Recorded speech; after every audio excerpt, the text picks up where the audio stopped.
Hey everyone, आपका बड़ा भाई हाजिर हो गया है आप सभी के लिए। आज हम बात करने वाले हैं क्लास 12 के इंग्लिश के एग्जाम में जो 5 नंबर के सवाल पूछे जाते हैं उनको कैसे अटेम्प्ट करना है, वो कॉम्पिटेंसी बेस्ड वाले क्वेश्चंस के आंसर हमें कैसे करने हैं। इनफैक्ट कोई भी क्वेश्चन जो आपसे पूछा जाएगा एग्जाम में उसका आंसर लिखना कैसे है, आज इन सभी बातों को मैं आपको समझाने वाला हूं। टिप्स बताऊंगा, ट्रिक बताऊंगा, जिससे आपका आंसर बहुत आसान हो जाएगा। बहुत अच्छा इंप्रेसिव आंसर आप लिख सकते हैं। So without any further delay let's get started.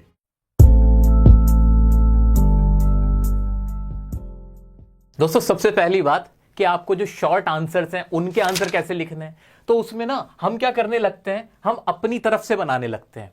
अपने कीवर्ड सोचने लगेंगे, अपनी ग्रामर लगाने लगेंगे, हिंदी से इंग्लिश में ट्रांसलेट करने लगेंगे। नहीं, इसमें आप आंसर तो शायद ठीक ठाक बना लोगे, लेकिन टाइम कंज्यूमिंग प्रोसेस है और गारंटी नहीं है कि ग्रामर सही होगी कि नहीं, कीवर्ड सही डाला है कि नहीं। तो करना क्या चाहिए, सबसे पहला काम तो आपको क्या करना है, सबसे पहला काम जो भी आपसे क्वेश्चन पूछा गया है ना, जो भी क्वेश्चन पूछा गया है, जब आप उसका आंसर लिख रहे हो तो उसी टेंस में, अगर पास्ट में क्वेश्चन पूछा गया है तो आपका आंसर भी पास्ट टेंस में चलेगा। इसी तरह से आपको उसका टेंस पहले देख लेना है और उसी क्वेश्चन में से आपको लाइन उठानी है। फर्स्ट लाइन जो आप उठाओगे उसी क्वेश्चन में से उठा लो। उससे फायदा क्या होगा, फायदा ये होगा, एक तो जो आपकी ग्रामर होगी वो सही निकलेगी, क्योंकि आप सेम टेंस में सेम लाइन ऊपर से कॉपी कर रहे हो क्वेश्चन में से। कैसे कॉपी करना है अभी बता देता हूं। तो ग्रामर आपकी सेम हो जाएगी, आपकी शुरुआत जो है, जो आपकी स्टार्टिंग है ना, वो बड़ी अच्छी होगी और उससे जो आपका कॉपी चेकर होगा उस पर आपका इंप्रेशन बहुत अच्छा जाएगा। कैसे, मैं आपको करके भी दिखा देता हूं। क्या बात कर रहे हैं हम, शॉर्ट आंसर टाइप के जो क्वेश्चन होते हैं उनके आंसर कैसे लिखने। फॉर एग्जाम्पल क्वेश्चन ये था, how bad were the living conditions in which Mukesh and his family survived. ये क्वेश्चन था। अब मैं जब आंसर लिखने गया तो पहला काम मैं कोशिश क्या करूंगा कि क्वेश्चन में से कुछ वर्ड्स, कुछ लाइन, एक आध लाइन उठा लूं। हाँ, उठा सकता हूं। कैसे कि the living conditions in which Mukesh and his family survived were. अब ऐसे करके वर करके आप लिख सकते हो वर वेरी बैड, और उसके बाद जो भी आप लाइन लिखने चाहते थे, इसका जो आंसर लिखना चाहते हो वो लिख सकते हो। इतना तो समझ में आया। एक और देखते हैं, how was Saheb's life at the tea stall. अब मैंने पहली लाइन क्या उठाऊंगा, इसी में से उठा सकता हूं कि Saheb's life at the tea stall was very changed या वॉज वेरी डिफरेंट। इतना कर दिया, पहली लाइन तो मुझे यहीं से मिल गई। अब एग्जामिनर भी खुश कि यार बच्चे को तो आता है, स्टूडेंट को तो आता है, शुरुआत तो बड़ी अच्छी की है। अगर आप शुरू करने लग जाते इधर से उधर से तो अब दिमाग खराब हो जाता। अब क्या करना था, एक लाइन का आपको क्या मिल जाता है, एक कवर मिल जाता है। इससे क्या मिल गया आपको, एक तरह का कवर मिल गया। कवर क्या मिल गया कि अब ना एग्जामिनर को इतना तो कंफर्म है कि यार बच्चे ने बड़े स्मार्टली आंसर देने की कोशिश की है। अब क्या उसका आंसर करेक्ट है कि नहीं, वो कैसे होना है, वो कैसे करोगे, कि आप भी अपनी तरफ से बनाओगे। नहीं, पहली बात तो समझ आ गई कि क्वेश्चन में से उठा लेंगे अगर पॉसिबल है तो। हो सकता है एक आध ऐसा क्वेश्चन हो जिसमें से आप कुछ ना उठा सकते हो, लेकिन दूसरी चीज आपको क्या करनी है, मैंने आपको एक लॉन्ग आंसर लिखवाया हुआ है। क्या करवाया हुआ है मैंने आपको, लॉन्ग आंसर करवाता हूं मैं हर चैप्टर के, मैंने आपको करवा के दे रखा है। आपके पास वो पीडीएफ है, मैं दोबारा दे दूंगा, कोई टेंशन मत लो। इस तरह का कोई लॉन्ग आंसर आपको दिखता है, ये रहा आपका लॉन्ग आंसर। इस तरह का लॉन्ग आंसर है, ठीक है। आपको याद करना है, ये लॉन्ग आंसर बहुत इजी लैंग्वेज में होता है, ये समरी समझ लो, इसको लॉन्ग आंसर समझ लो। आपको क्या करना है, जो भी क्वेश्चन आपसे पूछा जाए एग्जाम में, लॉन्ग आंसर को सोचते हुए कि कहां वहां क्या बात हुई थी इससे रिलेटेड, वो पार्ट कौन सा था, उसमें से डिट्टो लाइन आपको उठा लेनी है। अगर आपसे पूछा गया था कि भाई साहिब की लाइफ कैसे चेंज हो गई थी, तो उसका अगर क्वेश्चन था तो उस वाले लॉन्ग आंसर में वो पॉइंट कहां आया था, वो सोचना है और आगे बढ़ जाना है, और वो आगे बढ़ जाना है। इस तरीके से आप अपने आंसर करोगे। जैसे ये आ गई साहिब की लाइफ, ये मैं आपको दिखा भी देता हूं। ये रहा आपका लॉन्ग आंसर। अब इसे लॉन्ग आंसर कह लो या समरी कह लो, आपको ये लर्न कर लेनी है। 2-4 बार आप इसको अगर रिवाइज कर लोगे तो ये आपको लर्न हो जाएगी लर्न। अब इसमें आपको सोचना क्या है, जो मुझसे क्वेश्चन पूछा गया है क्या उससे रिलेटेड आंसर इसमें छुपा है। आपको 100 आउट ऑफ 100 टाइम्स वो आंसर मिल जाएगा। वो आंसर जैसे अभी पूछा गया था कि साहिब की लाइफ कैसे चेंज हुई थी, तो यहां से शुरू हो सकता है कि ही वन डे, कहां गया जी, ये रहा, one day the writer find Sahib holding a steel canister going towards milk booth. He tells that he got a job at tea stall for 800 rupees and all the meals. The writer noticed that he has lost the freedom of being his own master.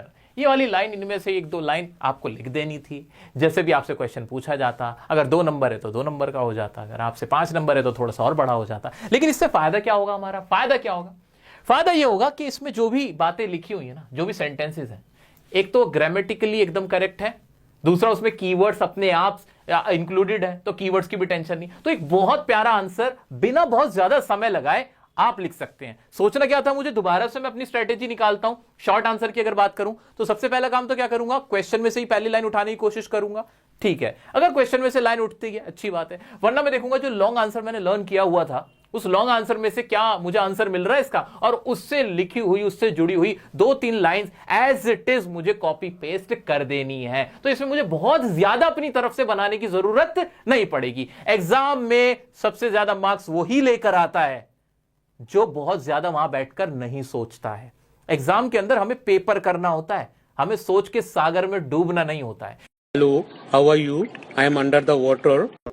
याद रखना बच्चे, बहुत ज्यादा emotional होकर paper नहीं देना है, smartly हमें चीजों को देखना है। इतना क्लियर हुआ कि शॉर्ट आंसर लिखना समझ में आ गया किस तरह से। 9 आउट ऑफ 10 टाइम्स तो तुम्हें यह ऑप्शन होगा कि जो भी शॉर्ट आंसर के आपके क्वेश्चन पूछे गए होंगे तो क्वेश्चन की पहली लाइन आप आराम से इस्तेमाल कर सकते हो और अपना क्वेश्चन वहीं से, अपना आंसर वहीं से स्टार्ट कर सकते हो। इससे आपको बहुत हेल्प मिल जाती है, इंप्रेशन बहुत अच्छा जाता है। इतना क्लियर हो गया। क्या मैं बढ़ूं अब हमारे 5 नंबर के आपके जो 2 क्वेश्चन आएंगे उनकी तरफ? क्यों नहीं? दोस्तों आगे बढ़ने से पहले मैं आपको बता दूं कि मैं काफी टाइम से, जब से एग्जाम आपके स्टार्ट होने वाले थे तब से ही मैं बहुत ज्यादा लाइव लेक्चर ले रहा था। 9th क्लास के लिए, 10th क्लास के लिए भी, 11th क्लास के लिए भी, 12th के भी, आपके भी लेक्चर्स मैंने बहुत सारे पहले भी ले रखे हैं। अब उससे प्रॉब्लम क्या हुई कि मुझे थ्रॉट इन्फेक्शन हुआ। थ्रॉट इन्फेक्शन इतना ज्यादा था कि मुझे बोलने में, खाने पीने में बहुत दिक्कत हुई थी। इसी वजह से 2-4 दिन से, बल्कि ज्यादा टाइम हो रहा होगा, 4-5 रोज हो गए होंगे, बल्कि मैं कुछ ज्यादा कर नहीं पा रहा था। मुझे डर इस बात का लग रहा था कि चलो मैं हिम्मत करके कर भी लूं जैसे तैसे, कहीं जो 8, 9, 10 को जो आपका लाइव लेक्चर होने वाला है, 8 तारीख, 9, 10 मार्च को, ये जो रेगुलर मैं 3 बजे दोपहर को आपके लेक्चर लेने वाला हूं, कहीं मैं इसके लिए अनफिट ना हो जाऊं। ये सबसे इंपॉर्टेंट थे। तो इस वजह से आप लोग कह भी रहे थे कि सर अनसीन पैसेज का भी वीडियो बना दो, और भी वीडियोस बना दो। तो मैं चाह के भी और वीडियोस एक्स्ट्रा नहीं बना पा रहा था आपके लिए, क्योंकि मैं इंश्योर करना चाहता था कि मैं ये 3 क्लासेस आपकी बहुत अच्छे से करा दूं। तो जिसका पहले एग्जाम है, क्योंकि मैं जानता हूं बहुत सारे बच्चों का 10 मार्च को पेपर है, किसी का 8-9 मार्च को भी पेपर है, तो मैं उन लोगों को ये सजेशन देना चाहता हूं, मेरा बच्चा, मेरा दोस्त, मेरे छोटे बहन भाई, प्रॉब्लम मैंने तुम्हें बता दी क्या प्रॉब्लम चल रही है। तो एक काम ये करना, तुम लोगों के लिए ना मैंने 2 बार पहले ही रिवीजन करा रखी है।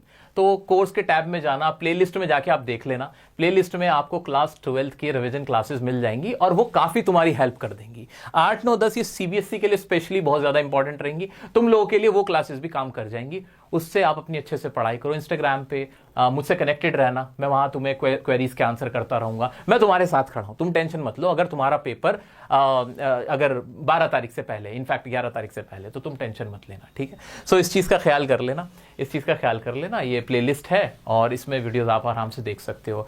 रही बात मेरे थ्रॉट की, ये अब खराब होता रहता है हर 3-4 महीने में, क्योंकि थ्रॉट का काम इतना नहीं होता जितना बोलने का हम उससे काम निकाल लेते हैं, तो थोड़ा एक्सेस हो जाता है। सो I hope you understand this problem. Now let's go back to our topic, competency based question, जो 5 नंबर के आते हैं उसमें क्या करना है, उनके टाइप क्या होते हैं, आइए वो समझते हैं। भाई कुल मिला के वैसे तो एक बहुत सारे टाइप बन सकते हैं, लेकिन जो मोटा जो मेन टाइप बनते हैं वो मैंने आपके सामने रखे हैं। एक तो डायरी एंट्री का क्वेश्चन बहुत आता है। आपसे कह दिया जाता है कि मान लीजिए आप एम हैमिल हो और आप डायरी एंट्री लिख रहे हो। आपसे कह दिया जाएगा कि इंडिगो चैप्टर के आप गांधी जी हो, डायरी एंट्री लिख रहे हो। इस तरह से आपसे डायरी एंट्री करवाया जाता है, बच्चों वाला सवाल है। एक स्पीच का क्वेश्चन बनता है। स्पीच का क्वेश्चन आपसे कह दिया जाता है कि आपको अपने स्कूल के प्रेमाइसेस में एक स्पीच देनी है, उसके लिए एक स्पीच बनाओ, टॉपिक को ले आएंगे, इंडिगो चैप्टर के ऊपर स्पीच देनी है। इस तरह का क्वेश्चन होता है। ऐसे ही पैराग्राफ का होता है कि आपको एक प्रेजेंटेशन देनी है, एक पैराग्राफ लिखना है और चैप्टर का रेफरेंस दे दिया जाता है। एक पैरेलल क्वेश्चन होता है। पैरेलल क्वेश्चन में क्या कराते हैं, आपसे ना 2 कैरेक्टर पकड़ लेते हैं। जैसे फॉर एग्जांपल आपसे कैरेक्टर पकड़ लिया गांधी जी का, गांधी जी और एम हैमिल, 2 आपके कैरेक्टर पकड़ लिए और उनके रेफरेंस में आपसे कोई क्वेश्चन पूछ लिया, तो इस तरह के पैरेलल क्वेश्चंस भी होते हैं। अब इन सबके ही आंसर करने में, इन सभी के आंसर करने में क्या ट्रिक है जो आपकी बड़ी मदद करेगी, वो सुनो। बहुत इंपॉर्टेंट बात बताने जा रहा हूं। ये तो इनके टाइप थे, वो मैं आपको दिखा भी दूंगा करके, वो तो बहुत इजी है कि कैसे इसको करना है, कैसे इनको करना है। लेकिन जो कॉमन चीज आपकी हेल्प करेगी वो मैं आपको अपने पिटारे में से निकाल के दिखाने वाला हूं। दोस्तों करना क्या है, आपको करना क्या है, आपको हर चैप्टर की थीम पता होनी चाहिए। पूरी थीम ना पता हो कोई फर्क नहीं पड़ता, 1-2 लाइन तो पता होनी ही चाहिए, ठीक है। थीम पता होनी चाहिए। और आपको क्या पता होना चाहिए इसके साथ साथ, आपको पता होने चाहिए कैरेक्टर स्केच। कैरेक्टर स्केच मतलब कि भाई एम हैमिल कैसे थे, एम हैमिल का नेचर कैसे था, जो फ्रांस था उसका कैरेक्टर कैसा था, जो डीप वाटर के विलियम डगलास थे वो कैसे थे, उनके अंदर फियर ऑफ वाटर था, क्या था मुझे नहीं पता। थीम और उनका कैरेक्टर स्केच, जो भी कैरेक्टर्स उनका कैरेक्टर स्केच, ठीक है। गांधी जी कैसे थे, तो गांधी जी के बारे में आपको पता होना ही चाहिए। 2-4 वर्ड भी पता होंगे ना, काफी है। सर ये हमें पता कैसे चलेगा, थीम कैसे पता करें, थीम याद कैसे करें, कैरेक्टर स्केच याद कैसे करें? मैंने तुम्हारे लिए हर चैप्टर की थीम, हर चैप्टर के कैरेक्टर्स के कैरेक्टर स्केच पहले ही बना के दे दिए हैं, तो तुम्हें उसकी टेंशन लेनी नहीं है। तुम्हारे पास ये पहले से ही है, पूरे पूरे रटने की जरूरत नहीं है, नहीं है जरूरत पूरी पूरी रटने की। बस आपको मेन मेन बात पता होनी चाहिए कि फॉर एग्जाम्पल उनको फोबिया ऑफ वाटर था, तो ये फोबिया आपको पता होना चाहिए, फियर ऑफ वाटर था। गांधी जी क्या थे, गांधी जी ने किस चीज पे ध्यान दिया था, सबसे ज्यादा सेल्फ रिलायंट होने पे ध्यान दिया था, तो ये बात आपको पता होनी चाहिए। एम हैमिल ने रिग्रेट किया था एजुकेशन और जो मदर टंग है या उसकी हेरिटेज को उसको संजो के रखने के लिए, प्रिजर्व करने के लिए बोला, तो ये पता होना चाहिए, ये इंपॉर्टेंट बात है। वो थीम में भी लिखा हुआ है और वो उनके कैरेक्टर स्केच में भी लिखे हुए हैं, यही सारे वर्ड्स लिखे हैं, ठीक है। तो ये मत सोचना कि पूरा रटना है, रटने की जरूरत नहीं है। और सबसे इंपॉर्टेंट आपको और इसके अलावा क्या चाहिए होगा, मैंने आपको एक लॉन्ग आंसर कराया हुआ है। क्या कराया हुआ है? Long answer. वो लॉन्ग आंसर लर्न करना है, वो लॉन्ग आंसर लर्न करना है। ये सब किसके लिए सर? ये ओवरऑल 5 नंबर का क्वेश्चन हो या 2 नंबर का क्वेश्चन हो या एक्सट्रैक्ट बेस्ड क्वेश्चन हो, सब में पूरी मैं लिटरेचर सम अप कर रहा हूं। ये पूरी लिटरेचर यहां आके खत्म हो रही है तुम्हारी। जिस बच्चे को, जिस स्टूडेंट को ये 3 चीज याद है ना, उसने पूरे साल अगर नहीं भी पढ़ा है, उसने चैप्टर को टेक्स्ट बाय टेक्स्ट भी नहीं पढ़ा है, फर्क नहीं पड़ता है, वर्ड टू वर्ड नहीं पढ़ा है, फर्क नहीं पड़ता है। अगर उसने इतना कर लिया, मेरा बताया इतना काम कर लिया, कोई क्वेश्चन ऐसा नहीं है जो उसका नहीं होगा, फिर वो बहुत आसानी से कर लेगा, ठीक है। तो आपको करना क्या है, आपको ये सारी चीजें तुम्हारे भाई ने तुम्हारे लिए पहले करके रख दी है यार, तुम्हें टेंशन कहां लेनी है, क्या ही टेंशन लेनी है। देखो इस तरह की ये रहे लॉन्ग आंसर, ये रहे लॉन्ग आंसर तुम्हारे, ये बांग्लादेश से आए थे, हमारे जो हमारा साहिब आलम था, इंपॉर्टेंट वर्ड्स भी उसी में डाल रखे हैं, ये सब के लॉन्ग आंसर आपको ऐसे ऐसे मिले हुए हैं, ठीक है, मिले हुए हैं। तो आपको टेंशन लेने की तो जरूरत ही नहीं बची, ठीक है। अब सर वो थीम की बात बता रहे थे आप, थीम कहां पर है वो भी तो बता दो सर वो भी तो बता दो। ला वो भी दिखा देता हूं मेरा बच्चा, ये रही आपकी थीम, ये रही आपकी थीम। ये देखो, ये मैंने क्या किया, आपके सामने पूरा चैप्टर, उसके क्वेश्चंस, पूरा चैप्टर, उसके क्वेश्चंस और सारी चीजें बिल्कुल एक सीक्वेंस वाइज लगा दी। द लास्ट लेसन है, इसकी थीम क्या है? द लास्ट लेसन, ये जो राइटर है Alphonse Daudet, is about the loss of language and culture due to war and the importance of education. अगर ये पहली लाइन भी तुम्हें याद रह गई ना, काफी है यार, काफी है। इस चैप्टर से एक ही तो क्वेश्चन आएगा, ये थोड़ी 10 क्वेश्चन पूछेगा इसी चैप्टर से। तो हमें अगर एक लाइन भी याद रहेगी कि importance of education and mother tongue के ऊपर है, कल्चर के ऊपर है, कल्चर की इंपॉर्टेंस के ऊपर है, इसमें किसकी कहानी है, फ्रांस अंगबॉइन स्टोरी की कहानी है। ये पूरा रट्टा नहीं मारना है हमें, बस 2-3 मेन बातें याद रखनी। कैरेक्टर स्केच, भाई एम हैमिल कैसे थे? डेडिकेटेड पैशनेट टीचर थे, डिवोटेड थे बहुत ज्यादा, वो लव टू प्रमोट करते थे फ्रेंच लैंग्वेज को, शार्प सेंस ऑफ ह्यूमर था, पेट्रियोटिक थे, करेजियस थे, ये वाली बात। अगर इनमें से 1-2 अगर छूट भी जाए कोई फर्क नहीं पड़ता, मेन कैरेक्टर तो तुम्हें पता है ना। अब इसकी हेल्प कैसे मिलेगी वो भी करके दिखाऊंगा कि 5 नंबर के क्वेश्चन में कैसे आपको इससे हेल्प मिलेगी। तो ये काम मैंने आपका आसान कर दिया कि ये रही थीम, ये रहा इसके कैरेक्टर स्केच और ये रहा लॉन्ग आंसर। भाई ये रहा हमारा लॉन्ग आंसर। कहां गया हमारा लॉन्ग आंसर? ये रहा हमारा लॉन्ग आंसर। इससे हमारी बड़ी हेल्प मिल जाएगी, बड़ी हेल्प मिल जाएगी। इससे मिल जाएगी कि नहीं, मानते हो नहीं वाली बात। अब क्वेश्चंस को जो पूरे पूरे टाइप हैं उनको 1 बाय 1 कैसे अटेम्प्ट करना है वो मैं आपको करा देता हूं, वो सिखा देता हूं कि भाई ये डायरी एंट्री वाले कैसे करने हैं, ये पैरेलल बेस्ड कैसे करने हैं, ये सारे मैं अभी आपको सिखा देता हूं। मेरे प्यारे दोस्तों, सबसे पहले बात करते हैं पैरेलल क्वेश्चंस की या पैराग्राफ के क्वेश्चन की, जहां 2 कैरेक्टर्स को, 2 चैप्टर्स के या पोएम के कैरेक्टर्स को साथ में मिला दिया जाता है और आपसे कहा जाता है कि इनके रेफरेंस में आपको आंसर लिखना है। तो आपको सबसे पहला काम क्या करना है? सबसे पहला काम क्या करना है, मैंने आपको जो रूल दिया वो क्या रूल दिया कि थीम पता रखनी है, कैरेक्टर स्केच पता रखना है और लॉन्ग आंसर पता होना चाहिए। ये 3 अगर मेरे को पता है तो मेरा आंसर कोई ऐसा हो नहीं सकता जो मैं ना बना पाऊं। और इसको करना कोई बहुत मुश्किल काम नहीं है। तो अपने मन में से ये रिग्रेट तो निकाल दो कि मुझे नहीं आता या टाइम कम है। ये 1 दिन का काम है, कोई बहुत ज्यादा इसमें समय लगाने की जरूरत नहीं है। चलो आओ देखते हैं किस तरह का क्वेश्चन आएगा। आओ जरा देखते हैं किस तरह क्वेश्चन आएगा। आपके सामने क्वेश्चन है, देखो इस तरह का, ये रहा। आ जाओ देखते हैं जरा, ये रहा। ये तो बड़ा आसान सा क्वेश्चन था। Lost spring and Indigo highlight the apathy of society and exploitation bye those in power, elaborate. ये मैं मान के चल रहा हूं बहुत आसान क्वेश्चन है। क्यों? 2 चैप्टर का कंपैरिजन तो करा दिया, लेकिन कोई बहुत स्पेसिफिक कंपैरिजन नहीं कराया, और इससे भी मुश्किल हो सकता था। लेकिन मैं आपको बताऊं मेरे मन की आवाज क्या कह रही है, आपसे इसी टाइप का क्वेश्चन पूछा जाएगा, बहुत ज्यादा कॉम्पिटेंसी नहीं रखेगा, बहुत आसान सा ही क्वेश्चन होगा। अब ऐसे क्वेश्चन में हम क्या करें? तो लॉस्ट स्प्रिंग में क्या था और इंडिगो चैप्टर में क्या था?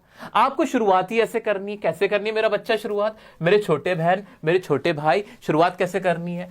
पहली लाइन तो थीम लिख दो किसकी? लॉस्ट स्प्रिंग की।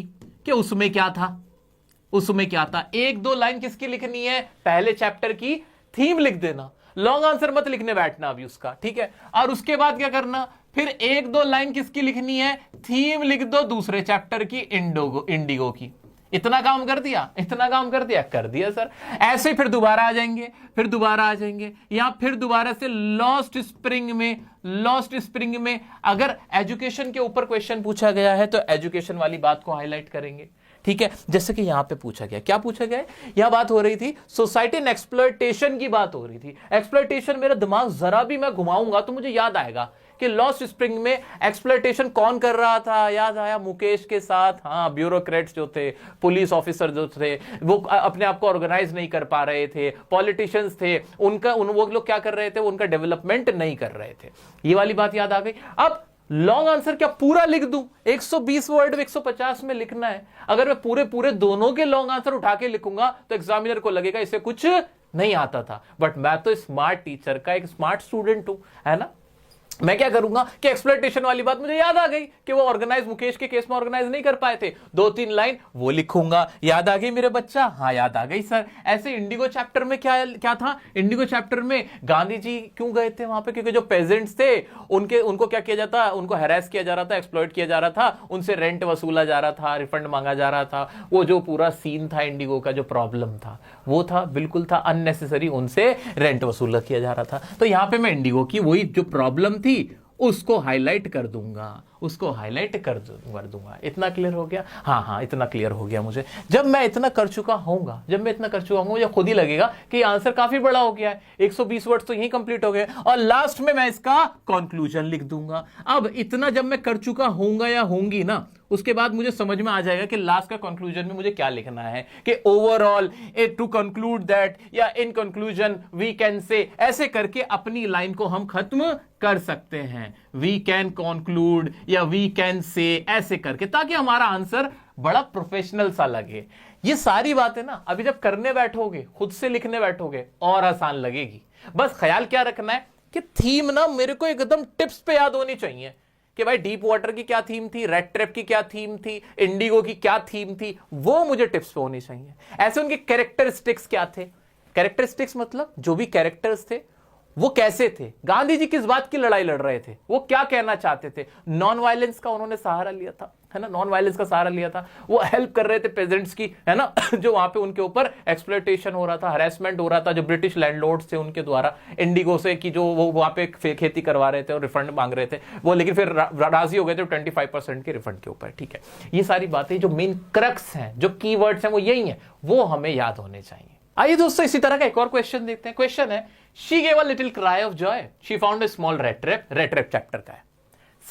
साहिब आलम received a pair of discarded shoes with a hole in one of them. In spite of this, he was very happy. Sahib आलम के बारे में कोई क्वेश्चन पूछा गया, ठीक है, मैं उसकी गहराई में नहीं जा रहा अभी। असली क्वेश्चन यहां से शुरू होता है। कंपेयर द जॉय, कंपैरिजन करनी है किसके जॉय की, एडला और साहिब की, experience after receiving their respective gift. कि जो एडला को जो रेड ट्रैप जो सेलर था वो जो गिफ्ट देके गया था, और जो साहिब आलम को जो टूटे फूटे शूज मिले थे, इन दोनों के जॉय में कंपैरिजन करनी है आपको। यानी दो चैप्टर्स हैं, उनको कंपेयर कराया जा रहा है। अब कंपैरिजन कैसे होगी, वही वाला पुराना मेरे को मेथड लगाना है। सेम मेथड मेरा काम करेगा। क्या करूंगा, एक लाइन उसकी, एक लाइन उसकी, फिर जिस चीज के ऊपर कंपैरिजन कराई जा रही है, किसके ऊपर कराई जा रही है, क्या पूरा लॉन्ग आंसर उठा के लिख दूं? नहीं सर, इतना बेवकूफ थोड़ी हूं मैं तो क्या करने वाला हूं, मैं क्या करने वाली हूं, मैं देखूंगा किसके ऊपर बात हुई थी, वो जूते के ऊपर बात हुई थी। यानी चैप्टर का वो वाला पार्ट जहां पे एडला को गिफ्ट मिला था, और चैप्टर का वो वाला पार्ट जहां पे साहिब आलम को टॉर्न शूज मिले थे, उस वाले पार्ट पे बात करनी थी। इतना क्लियर है, इतना क्लियर है। तो वो वाली लाइंस मैं ऐसे ही आराम से उठा के लिख दूंगा। पहली लाइन इसकी और पहली लाइन इसकी, दोनों चैप्टर की जो पहली लाइन होगी, दोनों चैप्टर की जो पहली लाइन होगी वो तो उनकी थीम होगी। वो क्या होगी? उनकी थीम वाली लाइन होगी। इतना तो समझते हो, इतना तो क्लियर हो गया। जो तीसरी, चौथी या पांचवी लाइन होगी जो आगे बढ़ाएंगे वो क्रक्स होगा। वो मैं किस में से उठाऊंगा या उठाऊंगी? मैं लॉन्ग आंसर में से उठाऊंगा। वो किस में से उठाऊंगा? लॉन्ग आंसर, या आपने कोई और समरी याद कर रखी हो उसकी, वो उसमें से उठाऊंगा मैं, या उठाऊंगी, और फिर लास्ट में मैं उनको कंक्लूड कर दूंगा। 120 से 150 वर्ड में आराम से खत्म होगा, टेंशन मत लेना। अब इनको बनाते हुए कुछ वर्ड्स मैं आपको कॉमन देके जा रहा हूं जिसका आप इस्तेमाल कर सकते हो। वो क्या है मेरा बच्चा? वो क्या है वो भी देख लो। मेरे छोटे बहन, मेरे छोटे भाई, देखो ध्यान से। सिमिलरली, अगर कोई चीज कॉमन थी दोनों के केस में तो सिमिलरली को बीच में घुसा देना। ऑन दी अदर हैंड, जब दूसरे की बात करो तो ऑन दी अदर हैंड को बीच में लगा देना। फॉर एग्जाम्पल कि rattrap seller was a philosophical person, अब ऐसे करके सिमिलरली ऐसे करके, या वैसे rattrap seller was a humorous guy, ऐसे करके मैं लिखना चाह रहा हूं। ऐसे सिमिलरली या ऑन कॉन्ट्रास्ट, क्या कहते हैं, इन कॉन्ट्रास्ट या ऑन कंट्रास्ट, ऐसे करके अगर मैं आगे बढ़ाना चाह रहा हूं, ये उसके ऑपोजिट की बात कर रहा हूं तो उसके लिए ऑन कंट्रास्ट आ जाएगा। क्लियर हो गया? ऐसे ही वेराज, वेराज का मतलब ये होता है वहीं वहीं। तो इनको जब आपस में हम कंपैरिजन कर रहे हो तो उनकी सिमिलैरिटी बताने के लिए, या उनके जो बिल्कुल ऑपोजिट जो कोई हम बात लिख रहे हैं तो उसमें हम ये वाली चीजें यूज कर सकते हैं। Whereas, on contrast, on the other hand, और सिमिलरली लाइकनेस को बताने के लिए लाइकवाइज का भी इस्तेमाल कर सकते हो आप। तो ये सारे वो वर्ड हैं जो आपको हेल्प करेंगे दोनों चैप्टर्स को आपस में कंपैरिजन कराते वक्त। अब एक और अंदर की बात सुनो। हो सकता है आप थोड़ा पेपर में टाइम कम रह गया, मुश्किल लग रही है, एक ही क्वेश्चन रह गया 5 नंबर का, क्या करूं समझ नहीं आ रहा, और कंपैरिजन कराई गई है या सिमिलैरिटी पूछी गई है, तो क्या करोगे? सुनो मेरी बात। ऐसे केस में जब थोड़े इमरजेंसी वाले हालात हो जाए, बहुत ज्यादा प्रॉब्लम हो जाए, टाइम कम है, तो सिंपल करना। For example red trap chapter का क्वेश्चन है, रेड ट्रेप सेलर की और एडलर की कंपैरिजन कराई है ना, तो ऐसे ही बिल्कुल जैसे मैंने बॉक्स बनाया, ऐसे एक बॉक्स बनाना, एक जगह लिखना रेड ट्रेप सेलर, दूसरी जगह लिखना आप एडला। पॉइंट नंबर 1 इसका डालना, पॉइंट नंबर 1 इसका डालना, सेकंड पॉइंट इसका डालना, सेकंड पॉइंट इसका डालना। ऐसे ऐसे आप इनकी कंपैरिजन, ऐसे 5 पॉइंट इसके लिख देना, 5 पॉइंट जितने भी लिखे जाए, जितना टाइम आपका बचे। ये कब करना है मेरा बच्चा? ये मैं उस सिचुएशन के लिए बता रहा हूं जहां आपको लगे कि यार मेरा टाइम कहीं कम ना रह जाए। वैसे तो कोशिश ये करनी है हमें कि टाइम मैनेजमेंट पूरा करना है, बट हमें हर चीज के लिए रेडी रहना चाहिए, हर सिनेरियो के लिए रेडी रहना चाहिए। तो ऐसे सिचुएशन में आप अगर आंसर पूरा नहीं लिख सकते पैराग्राफ के अंदर, आपको लग रहा है कि बहुत टाइम है, पेपर छूट सकता है, तो जरा भी अगर ऐसी सिचुएशन लगे तो ऐसे लाइन ड्रॉ करना, दोनों की ऐसे कंपैरिजन करा देना। नॉर्मल सर्कमस्टेंसेस में भी ये तरीका बिल्कुल वैलिड है, कोई दिक्कत नहीं है। तो आप ये करा के भी अपना आंसर, बहुत इफेक्टिव आंसर लिख सकते हो। क्लियर हो गया?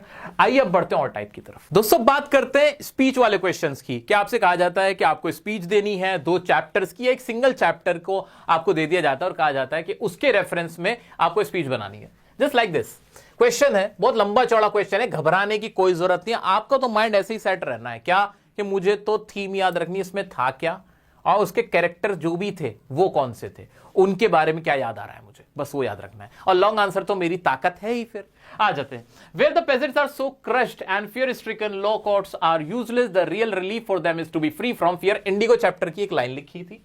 The people of Firozabad lost spring are fear-stricken to form a cooperative as there is a vicious circle of middlemen, politicians, etc. ये आपको जानबूझ के हिंट दे रहा है, आपको याद कराने की कोशिश कर रहा है कि उस चैप्टर में क्या था। ठीक है, तो यहाँ पे विशियस सर्कल फिरोजाबाद का है जहां पे they could not organize themselves due to the fear of या due to the exploitation of, और जो एक्सप्लॉयटेशन कर रहे थे कौन थे, ब्यूरोक्रेट्स थे, मिडलमैन थे, उन सब की बात हो रही है। Are you clear? ओके, आगे बढ़ते हैं। फिर ये क्या कह रहा है लास्ट में? यू अग्री, आप अग्री करते हो that fear is the worst deterrent factor in one's life. जो फियर होता है सबसे सबसे वर्स्ट, सबसे खतरनाक होता है, सबसे बुरा फैक्टर होता है किसी भी लाइफ में, फियर, डरना। As a motivational speaker give a speech advising students how to overcome fear and lead a successful life. इसमें आपसे कह रहा है कि आपको एक मोटिवेशनल स्पीकर होते हुए एक स्पीच देनी है जहां आप कहोगे कि फियर से आप हमें कैसे ओवरकम करना है। और इसमें 2 चैप्टर की इनके रेफरेंस में, इनके कॉन्टेक्स्ट में बात करनी है, इंडिगो और दूसरा कौन सा था आपका, लॉस्ट स्प्रिंग। और लॉस्ट स्प्रिंग में भी उसने बता दिया कि फियर कौन सा था, कि जो बैंगल मेकर्स थे उनको फियर था, they could not organise themselves. Fine, मुझे क्या करना है? मुझे कुछ नहीं करना है, इन्होंने पहले मुझे लाइन दे दी है, the emotions of fear will always interface and interrupt your part two success. ये पहली लाइन आगे की दे दी है, इसी से मुझे इस अपने आंसर को गो थ्रू करना है। इसी को कंप्लीट करना है, कोई दिक्कत नहीं है, बहुत आसान सा क्वेश्चन है मेरे दोस्त। कौन सी वाली स्ट्रैटेजी लगानी है? वही वाली, एक लाइन लिखूंगा किसकी? इंडिगो की। एक लाइन लिखूंगा किसकी? लॉस्ट स्प्रिंग की। दोनों लाइंस में क्या होगा? हाईलाइट करूंगा कि उसमें क्या बताया था। फिर जब तीसरी लाइन लिखूंगा तो क्या करूंगा कि प्रॉब्लम किसकी बताई थी? फियर के ऊपर बात हुई थी, तो फियर इंडिगो चैप्टर में किसका था? पेजेंट्स का था। उनको स्ट्रेंथ नहीं थी, यूनिटी नहीं थी, क्योंकि गांधी जी जैसा लीडर नहीं था। They were very fearful and they were being harassed by British landlords. इतना क्लियर हो गया? याद आ गया? याद आ गया?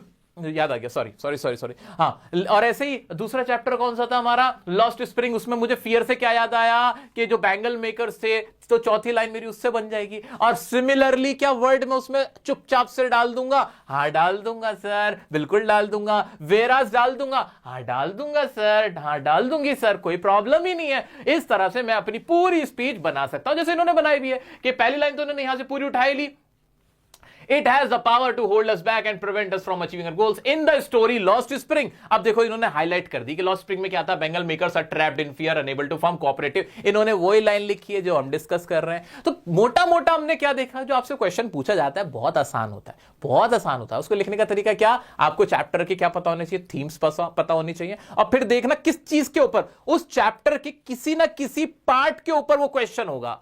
या तो फियर की जब बात हो रही होगी तो उनके साथ कुछ फियरफुल हुआ होगा, या फिर कोई गिफ्ट की बात हो रही होगी तो रेड चैप्टर में गिफ्ट कब दिया होगा, तो वो वाली बात पकड़नी। बहुत आसान होता है। ये मत सोचना कि इसका सिर्फ यही आंसर हो सकता है, ये नहीं आंसर होगा, कोई और भी आंसर हो सकता है, किसी और तरह का भी आंसर हो सकता है। आपको पूरे नंबर मिलेंगे अगर आपने किन किन बातों का ख्याल रखा है। जिस तरह का आंसर मैंने बताया कि उसकी हाईलाइट कर दो, उसकी थीम क्या थी वो कर दी। आपने लॉन्ग आंसर जो भी उसका आपको याद है उससे रिलेटेड 3-4 लाइन लिख दी एक चैप्टर की, हाँ लिख दी, तो 3-4 उसकी हो गई, 3-4 उसकी हो गई, कर दी। बाद में आपने कंक्लूजन लिख दिया, हाँ सर कंक्लूजन लिख दिया। अब आपको 5 में से 5 नंबर लेने से कोई नहीं रोक सकता है, याद रखना। सब आपको करना क्या है भाई? प्रैक्टिस करो बिना देखे। एक बार इस पे नजर भी मार लो, एक अंडरस्टैंडिंग भी हो जाएगी। ये सजेस्टेड आंसर, ये पूरी फाइल आपको मैं दे दूंगा। लेकिन आपको टिप्स पे क्या करना है? हाइलाइट्स जो भी थीम्स है उनकी थीम्स याद रखनी है, और कैरेक्टर स्केच, और लॉन्ग आंसर तो हमेशा आपकी मदद करेगा ही करेगा। सो मेरे प्यारे दोस्तों, स्पीच वाले क्वेश्चन, पैराग्राफ वाले क्वेश्चन, पैरेलल क्वेश्चन, या फिर इसी को आर्टिकल, आपसे कहता है कि आर्टिकल लिखो, बात एक ही है। इन सब में काम सेम ही करना है, सेम ही बात आपसे करने को कह रहा होता है। आप घबरा पता है क्यों जाते हो? क्योंकि वो जो क्वेश्चन होता है बड़ा लंबा चौड़ा सा होता है, आपको समझ नहीं आता, पता नहीं क्या करना है। बट अब हमें ना एक पूरा रास्ता पता है कि कैसे मुझे अपना आंसर लिखना है। क्लियर है? बचता है हमारा डायरी एंट्री का क्वेश्चन। डायरी एंट्री का क्वेश्चन ज्यादातर विस्टास के क्वेश्चन में पूछा जाता है, जो विस्टास आपकी दूसरी बुक, उसमें डायरी एंट्री ज्यादा है। डायरी एंट्री में क्या करना है? बहुत आसान सा है। इसमें एक चीज का ख्याल रखना है, जो भी लॉन्ग आंसर या समरी आपने याद की हुई है उस चैप्टर की जिससे डायरी एंट्री का क्वेश्चन आता है ना? इतना क्लियर है कि जो भी लॉन्ग आंसर मुझे याद है, जो समरी मैंने याद की है उस चैप्टर की जिससे डायरी एंट्री का क्वेश्चन आया, उसका मुझे पर्सन बदलना है। पर्सन मतलब अगर बात हो रही थी ही कह के, तो उसे आई कह लेना है, क्योंकि वो मेरी बात हो रही है अब। क्योंकि आपसे कहा जा रहा है कि आप डायरी एंट्री लिख रहे हो, आप हो एम हैमिल, आप हो मिस्टर लैम, आप हो डॉक्टर सदाओ, तो जब आपको बना दिया गया है तो अब ही थोड़ी लिखोगे, फिर क्या कर देना है? सबको आई कर देना है। तो उसमें बस वो छोटा सा करेक्शन करना है, और फिर आपका सारा आंसर, सारा लॉन्ग आंसर बिल्कुल वही आपको चेप देना है, वही कॉपी पेस्ट है। जैसे कि क्वेश्चन ये रहा, लंबा चौड़ा क्वेश्चन है sorry. After seeing of the enemy soldier, doctor सदाव must have felt relieved, के एनिमी सोल्जर को देख के बाद में उनको अलविदा कह के डॉक्टर सदाव को बड़ा अच्छा फील हुआ होगा। He was able to uphold the oath that he had taken as a doctor. Doctor Sadao made an entry into his daily diary explaining the dilemma faced by him and how he resolved it. अब वो अपनी एक diary में entry कर रहे हैं और वो बता रहे हैं किस डिलेमा में थे, वो क्या क्या प्रॉब्लम फेस कर रहे थे, बाद में उन्होंने क्या किया। Imagine yourself to be doctor Sadao. इसमें बस मेन यही है कि आपको इमेजिन करा रहा है, आपको कह रहा है कि आप डॉक्टर सदाव हो, या फिर कह रहा है कि कोई और डॉक्टर सदाव है। कौन है? तो वो लिखने वाला कौन है उसका आपको ख्याल रखना है। ये आपसे कह रहा है कि आपको एक लेटर लिखना है और डॉक्टर सदाव के बारे में बात करनी है, वो एक डिफरेंट क्वेश्चन बन जाता है। क्लियर है? इतना क्लियर है। चलो, तो इसमें इसने क्या कहा कि आप डॉक्टर सदाव हो, अपने थॉट डायरी में लिखो, कुछ भी नहीं करना है। डेट जाती है, डे जाता है, और डियर डायरी से शुरुआत होती है। सबका एक कॉमन ही रहता है, ये कॉमन रहता है। अब डॉक्टर सदाव की जगह बार बार क्या लिखेंगे? ही की जगह आई कर देंगे उसको, और जो लॉन्ग आंसर, जो समरी आपको याद है जब वो उसने सी ऑफ किया था उससे रिलेटेड वो, और बाकी इसमें से भी आपको हिंट बड़ी प्यार से मिल सकती है कि I was, he was able की जगह क्या होगा? I was able to uphold the oath that I had taken as a doctor. I made an अच्छा चलो खैर अब तो एंट्री नहीं होगी, अब तो एंट्री नहीं होगी। तो यहां आई आई करके जैसे बात लिखनी है, जैसे आई का क्या लिखा हुआ था, जैसे आई struggled immensely with the consequence of my choices but in the end, और जो जो उस कहानी में हुआ था ना, आई करके लिखो कि माय, आई से माय बन जाएगा कि जैसे मेरे सर्वेंट ने साथ छोड़ दिया था तो my servant left me, I was in danger, I was insecure, I was thinking about my family, I was so concerned about my family and my wife. ऐसे करके आपको अपनी पूरी लाइन लिख देनी है। ठीक है, ठीक है, ये सारी बात ये सारी बात। आई पुट ह्यूमैनिटी फर्स्ट, जितनी भी जो भी सेंटेंस आप लिख दो। अब इसके अंदर आप कुछ भी लिख दोगे ना, कुछ भी उस चैप्टर से रिलेटेड आपने अगर आई और माई करके लिख दिया तो आपको 5 में से 5 देने से कोई नहीं रोक सकता। क्यों कह रहा हूं मैं ये बात, क्यों कह रहा हूं? उसके पीछे लॉजिक है, लॉजिक है, बड़ा सॉलिड लॉजिक है। इसमें कहा कि डायरी एंट्री में डॉक्टर सदाव बन के कुछ भी लिखो, तो मेरी मर्जी। डॉक्टर सदाव को तो कुछ भी महसूस हो सकता है। डॉक्टर सदाव हैप्पी भी फील कर सकते हैं, एक्साइटेड भी फील कर सकते हैं, रिलीव्ड भी फील कर सकते हैं। चॉइस ऑफ वर्ड तो मेरा है ना, मैं डॉक्टर सदाव, तुम थोड़ी हो। टेंशन खत्म है। तो दोस्तों इससे घबराना नहीं है, बस तुम्हें ये समझ लेना है कि आई और माई का खेल होने वाला है। बस बिल्कुल मत घबराना। हलवा क्वेश्चन, बच्चों वाला क्वेश्चन, सिर्फ आपका कॉन्फिडेंस लूज करने के लिए क्वेश्चन पूछे जाते हैं कि आप घबरा जाओ। बिल्कुल मत घबराना। इस तरह के मिस्टर लैम के भी हो सकते हैं, मिस्टर डेरी के भी हो सकते हैं, ये सारे क्वेश्चन उसी तरह के होने हैं। मैं क्या करने वाला हूं, तो स्पीच वाला क्वेश्चन था, आसान सा था।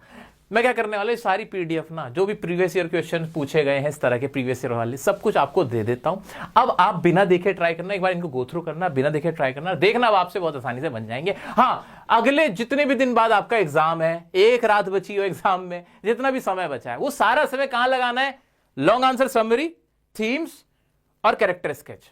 ज्यादा नहीं है, 7-8 है दोनों के, ज्यादा नहीं है। आप ऐसे भी गो थ्रू करोगे, 4-5 घंटे इसमें लगा दो, तुम्हें नंबर लाने से कोई नहीं रोक सकता। एक अंदर की बात मैं तुम्हें बता देता हूं, बहुत सारे बच्चे हैं जो मुझसे कहते हैं सर सारा साल तो मैंने पीसीबी पीसीएमबी करते हुए में और सब्जेक्ट पढ़ने में गुजार दिया, हिंदी इंग्लिश को पढ़ा नहीं, अब बताओ क्या 90+ ले आऊंगा? मैं गारंटी देता हूं ले आओगे, क्योंकि तुम्हारा सिलेबस ही बच्चों वाला है, कुछ सिलेबस ही नहीं है। 5 पोयम है, एक चॉइस में आएगी, यानी 4 पोयम पढ़नी है, 4 पोयम पढ़नी है, मजेदार पोयम है, कुछ एक्स्ट्रा बनता ही नहीं है। 8-8 चैप्टर नहीं है मुश्किल से, तो सिलेबस इतना सा सिलेबस है तुम्हारा, इतना सा सिलेबस है, कुछ नहीं रखा तुम्हारे सिलेबस में। बस स्मार्ट, आपको बनना क्या है? स्मार्टली पेपर करना, स्मार्टली पेपर करना है। बेवकूफों की तरह अगर हम करते रहेंगे नंबर नहीं आएंगे। अनसीन पैसेज की प्रैक्टिस अगर कर रहे हो, इसी वीडियो में छोटी सी हिंट देके चला जाता हूं। अनसीन पैसेज को पूरा पूरा सॉल्व करने में टाइम वेस्ट मत करो। अनसीन पैसेज में नंबर लाने तो एक काम कर लो, वोकैबुलरी लर्न कर लो, वोकैबुलरी अच्छे से लर्न करो, और ग्रामर के पैसेज में तुमसे पूछा क्या गया इतना समझने लायक हो जाओ। बस वोकैब और ग्रामर, ये प्रैक्टिस है अनसीन पैसेज की। मैं कोशिश करता हूं एक अनसीन पैसेज का वीडियो बनाने का। उससे पहले मैंने एक लाइव सेशन में अनसीन पैसेज को सॉल्व करने की ट्रिक बताई हुई है, तो ये वाला वीडियो है, एडिटर साहब लगा देंगे ये वाला वीडियो, ये देख लो, तुम्हें गाइडेंस मिल जाएगी प्रॉपर, मस्त नंबर आएंगे। रिग्रेट ना निकाल के फेंक दो। इंग्लिश को अगर ज्यादा पढ़ लेते तो वो ज्यादा रिग्रेट था तुम्हारा, क्योंकि फिर फिजिक्स केमिस्ट्री और जो अदर सब्जेक्ट है तुम्हारे, वो तुम्हारे खराब होते। तो कोई बात नहीं, इंग्लिश के लिए मैं तुम्हारा बड़ा भाई बैठा है, मेरी राय मानो, बहुत अच्छा एग्जाम में आप करोगे। और हाँ, भूलना मत, 8 तारीख को, 8 मार्च को हम मिलने वाले हैं शाम को 3 बजे, और 8, 9 और 10 पूरा दंगल चलेगा। जिसने नहीं देखा, 28 तारीख को मैं ऑलरेडी फ्लेमिंगो का लेक्चर ले चुका हूं, तो अब पोएम का होगा 8 तारीख को, उसके बाद विस्टास और राइटिंग सेक्शन, ये सब कुछ आपका होने वाला है। बेहतरीन तैयारी होगी, टेंशन मत लेना। वीडियो पसंद आई हो तो लाइक कर देना, सब तक फैला देना। मिलते हैं 8 तारीख को, और उससे पहले किसी और वीडियो में। तब तक के लिए खुश रहो, बहुत खुश रहो, टेंशन फ्री रहो। Love you all.